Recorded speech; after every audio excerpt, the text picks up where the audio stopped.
Dear students, welcome to Rama's Eduzone, your favorite destination for learning English. For more English videos and for class 11th and 12th content, do subscribe the channel. And if you like the content, don't hesitate to like them. Thank you. We're going to study a new chapter, which is an autobiographical account by famous author William or Willie Douglas, popularly known as William O. Douglas.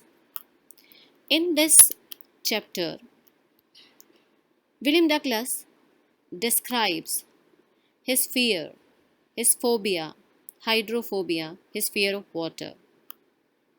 How in his childhood he started a great aversion to water, how it affected his life, and how and what did he do to overcome this. This chapter describes all this. Before we learn about this chapter, let's know little about the author. About the author, William O. Douglas was a leading advocate of individual rights. He was a judge at the Supreme Court of USA. He retired in 1975 with a term lasting 36 years and remains the longest serving justice in the history of the court. First, let me tell you how this happens.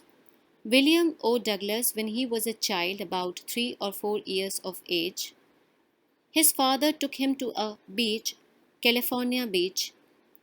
He was holding the fear of his father. Suddenly, a wave came, knocked him down. He was buried under the water, felt extremely fearful. He was suffocating. His father started laughing, but he developed a great aversion to water. After that, after some years, when he came at the age of 10 or 11 years, he wanted to overcome his fear of water. He wanted to learn swimming. So he wanted to decide where to go and learn swimming. There were two options in front of him.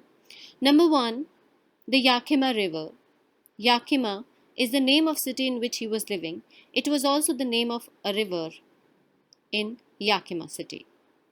Yakima River was extremely treacherous, it was dangerous. So, when he discussed his plan of learning swimming out there, his mother warned him and reminded him of the people drowning over there.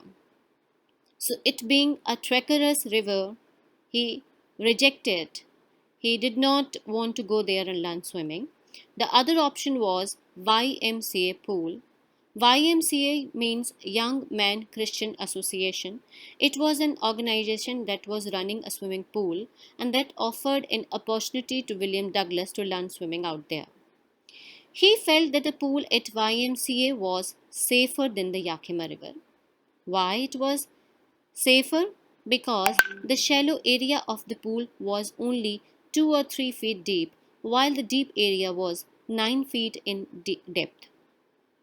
And the slope from the shallow area to the deep area was gradual, not steep. He also got a pair of water wings to prevent drowning. So, what we were discussing how and when his aversion to water started. William disliked water because of his old experience. At the age of 3 or 4, he went to the beach in California with his father. They both stood as a wave leapt towards them.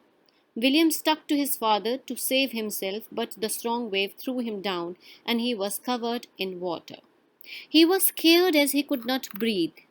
His father laughed and tried to make him feel comfortable, but the little child was very much scared. Now, when he came at the age of 10 or 11 years of age, he started going to YMCA pool. And initially, he was not courageous enough to go inside all alone and learn swimming out there. He took a little time. He saw other boys and he used to copy other boys, and it took about 2 or 3 days when he started getting little comfortable in the presence of other boys who were learning swimming. It had not been long since William had been sitting by the pool when a boy arrived. And after 2-3 days, he has joined only 2 or 3 days before. And now one day he was there at the pool and he saw that nobody else was there. He was not that much courageous to go inside the pool all alone and try his hand at swimming. So he wanted to wait for other boys to join. So he thought of waiting. He was waiting beside the pool, his legs were into the water, and he was sitting at the shore. It had not been long since William had been sitting by the pool when a boy arrived. That other boy was around 18 years of age, had a well built body with rippling muscles. The boy picked William and threw him into the deep end of swimming pool. William landed on the surface of the pool in same position as he had been sitting in. His mouth was open, and as he did not know swimming, he started going down into the water. He was going inside the water. He was extremely scared. He did not know swimming, and there was nobody else. Because of all this, he was frightened. But he used his intelligence and made a strategy. He planned to push himself up when he would reach the bottom. He thought of a strategy that he would make a big jump when his feet would reach the bottom. He would hit the bottom with his total might, with his total capacity, and with this hit and with the power of water, he thought that he would be making a big jump to the surface. He would lie on his back, paddle with his hands and legs, whatever he could do, and swim to the edge of the pool and be safe. This was his strategy. Execution means how he carried out his strategy. When his feet touched the bottom of the pool, he gathered all his strength and jumped upwards. He had thought that the next moment he would come out of the pool, but the opposite happened. Means he thought that he would be coming by a big jump and that way he would be out of the pool, but that exactly did not happen. His movement upwards was slow, and when he opened his eyes, he saw water all around, which was yellowish in color. William was at loss of breath, and he tried to scream for help, but no sound came out of his mouth. When he was, when first time he executed his strategy, his mouth, his nose came out, his eyes, his nose came out of the water. He wanted to call out for someone to help, but that was not possible. He wanted to have something in his support, but that exactly did not happen. And he realized that something was there inside the pool that was pushing him downwards. He was going again into the water. With each of his effort, he was feeling that he was swallowing water. His lungs were full of water. His legs, his hands felt rigid. He felt that he had lost most of his energy. He wanted to uh, be positive. He wanted to try out his strategy once more. So, once again, when his feet reached the bottom, he hit the bottom with all his energy, with all his capacity, and he imagined that he would be coming to the surface like a cork, but it did not happen. In fact, this second effort made no special impact. This there was slightly a change. It was a very slow jump, but on the contrary, it was very strange that he felt that his eyes were almost out of the water. He was struggling He was stuck in the water. He wanted to have rope, ladders, mother support, anything, any saver, but he could not get anything like that. He was again started going to the bottom. William Douglas, when he was in the water, he was struck. There was water all around him. There was nobody else to help. When he tried to wave his hands at the surface of the water for help, but he swallowed water and choked himself.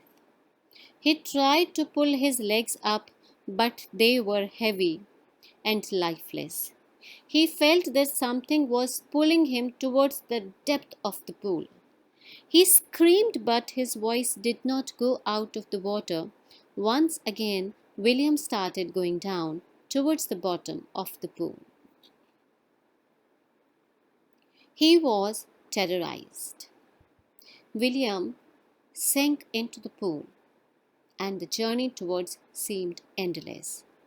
Although it was 9 feet deep, but it appeared to be 90 feet long journey. He opened his eyes. There was water all around. It had a yellowish glow, and he could not see through it. This terrorized William. He says that his feeling cannot be explained, but it can only be understood by those who have experienced a similar situation, a similar terror. He was screaming in the water.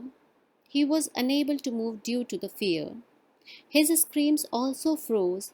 Only his heartbeat and the beating in his head indicated that he was alive. So, his terror was badly impacting his physical symptoms, his physical health. He was full of water. In his lungs, there was much water. He was unable to breathe, and his legs, his hands, both his hands and legs felt limp, lifeless. He felt paralyzed. He was not able to control his body movement. Third attempt. Then he started going downwards into the pool for the third time. He tried to breathe but gulped water instead. The light went out as he drowned again. Then he stopped making efforts to save himself. William relaxed, his legs became lifeless, and his brain experienced a blackout. Means, in this attempt, he was not able to think. His mind, his brain quit working. He was very, very close to die, very, very close to his death. The fear ended because his mind was not responding to this situation. So he was not panic at all. He became quiet and he experienced peace. He was not afraid of drowning anymore. In this third attempt, when his mind observed a blackout, he crossed to a state of oblivion. It is important to note the state of oblivion. Being oblivion means that you are physically present but you are not able to comprehend the situation all around you. You are not aware of the things happening around you. When you are there, but you are not having any idea what is going around you. So this is called the state of being oblivion. He felt sleepy. He was tired to jump up. He felt nice to be carried in his mother's arms as he felt sleepy. William became unconscious as he drifted away towards death, and he felt that the curtain of life is going to fall.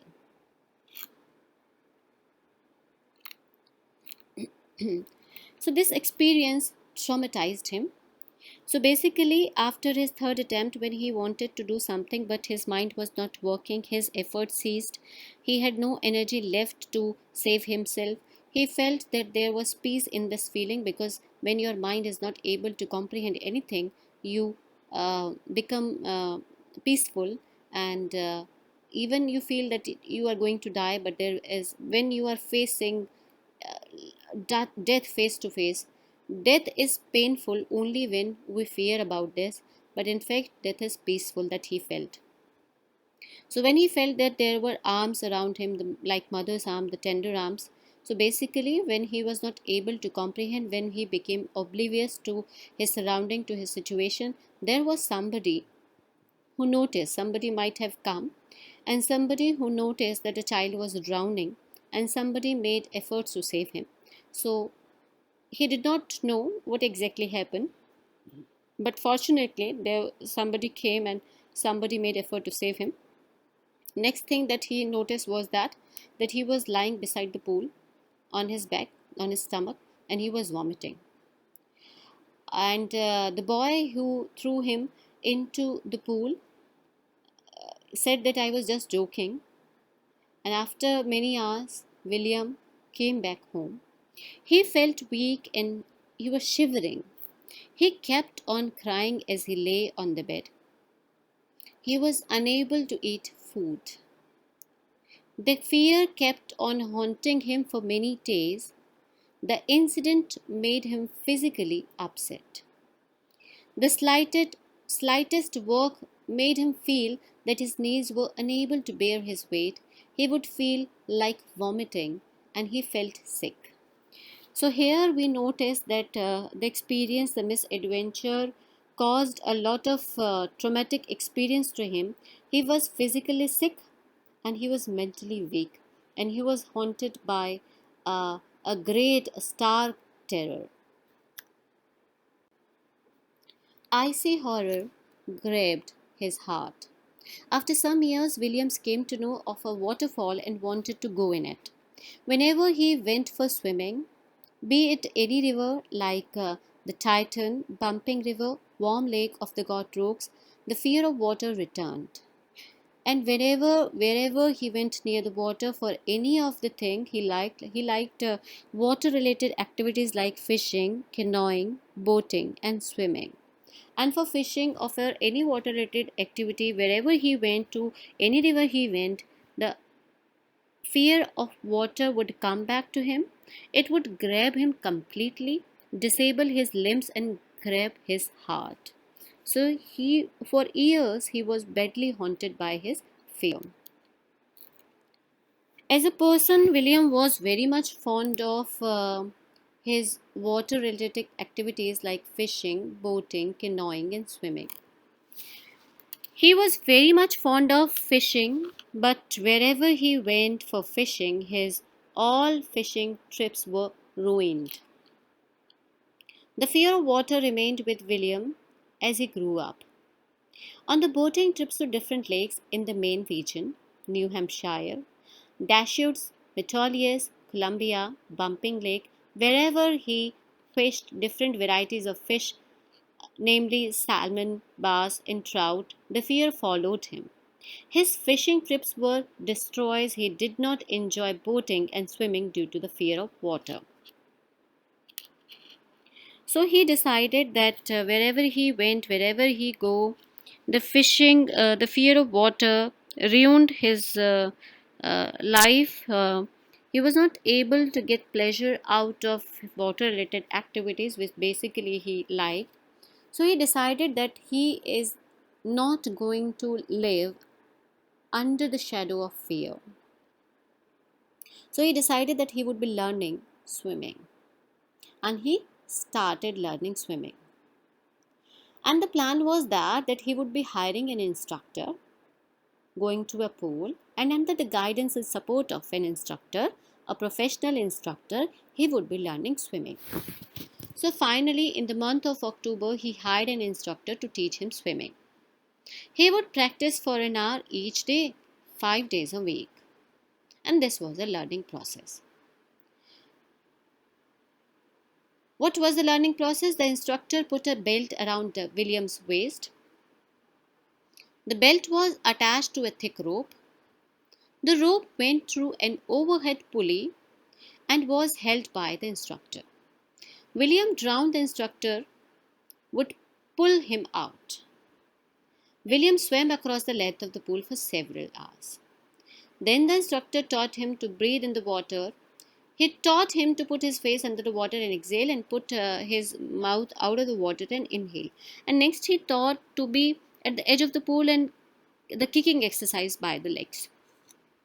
In this way, piece by piece, he taught Douglas different type of exercises to make him swimmer.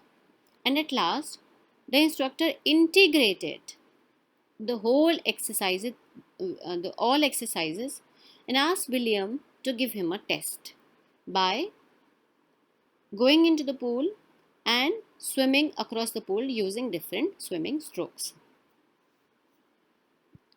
In the third phase of the learning process, the instructor taught William to kick the water surface with his legs.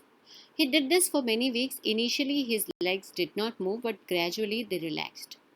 Finally, William could order them to kick in the desired way. And this was the last phase of learning. Thus, piece by piece, he built a swimmer.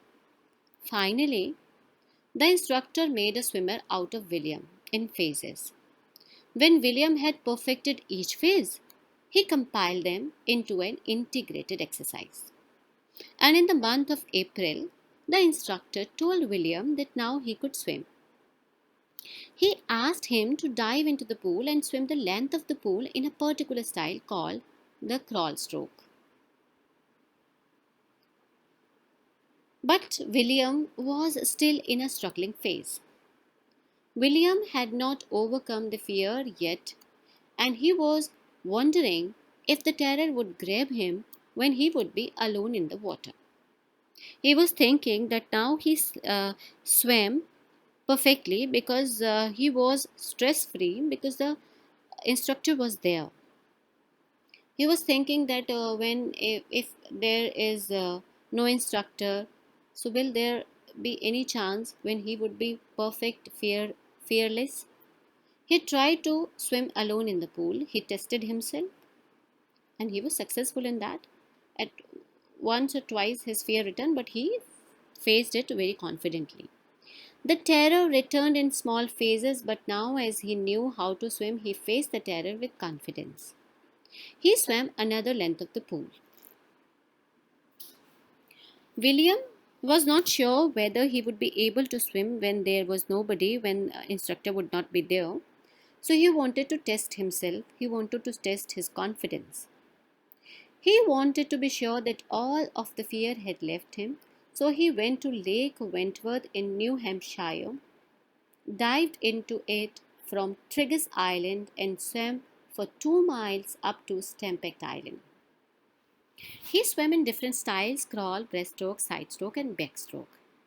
The terror returned only once when he was in the middle of the lake. When he put his head under the water, he saw water all around, and his fear of water returned. This time, William laughed at the terror and said that it could not harm him. So basically, he had the confidence to face his fear. But William still has some doubts.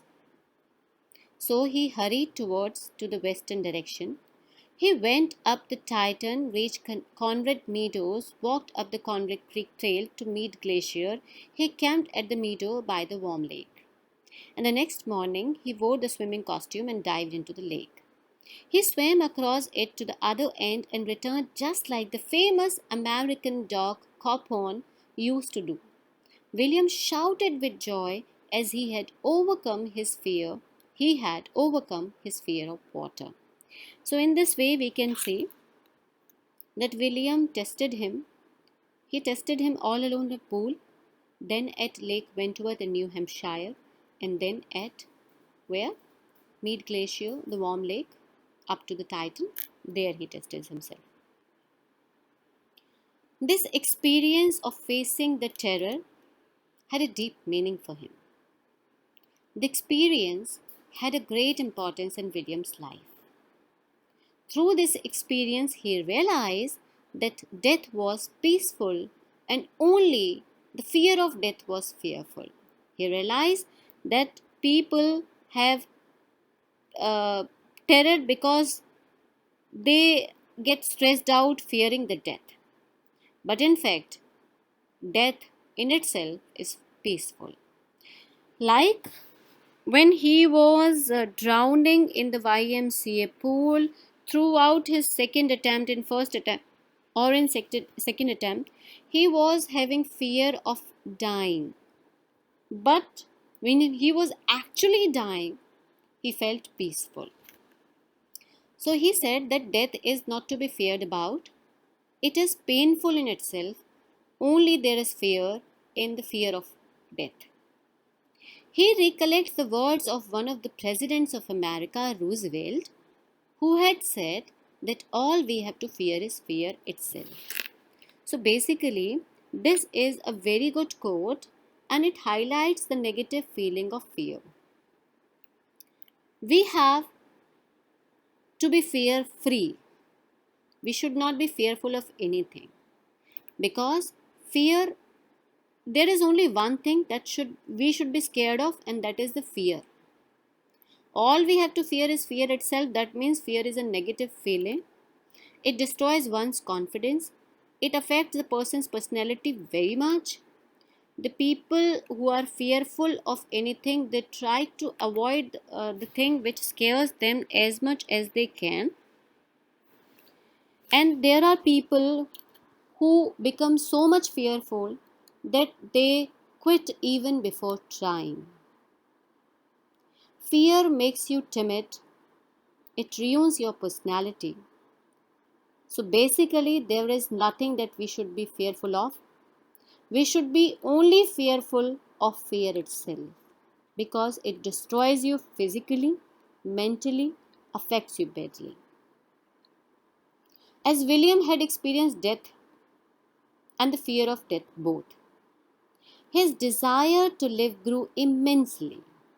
He felt released from fear and was free to walk up the trails and climb up the mountains fearlessly. So, in this way, he learned that even the death is not fearful. In fact, there is peace in the death. Only what the part which is fearful is the fear of death. So there is nothing in the world that we should be fearful of. But there is only one thing we should be fearful of, and that is fear itself. Because nothing makes you weak than the fear. So we all should be staying away. We should face all our fears with confidence and learn from Douglas to overcome it in whatever way it is possible to. Otherwise, throughout the life, it is going to be living with us. It is important to note that William Douglas, who is recollecting his childhood experience, is basically childhood is an important phase of life. If one in his childhood started getting fearful of something, and if he or she is not trying to overcome this, then the person had to do many compromises because of the fear throughout his life. He or she has to live under the shadow of fear. And she has to give up so many joys of his or her life. So basically, if there is something that we are getting fearful of, we must try with full confidence. So this is all about the chapter Deep Water. Elevate yourself with Ramas Edison. Work hard, shine harder, shine brighter. Thank you.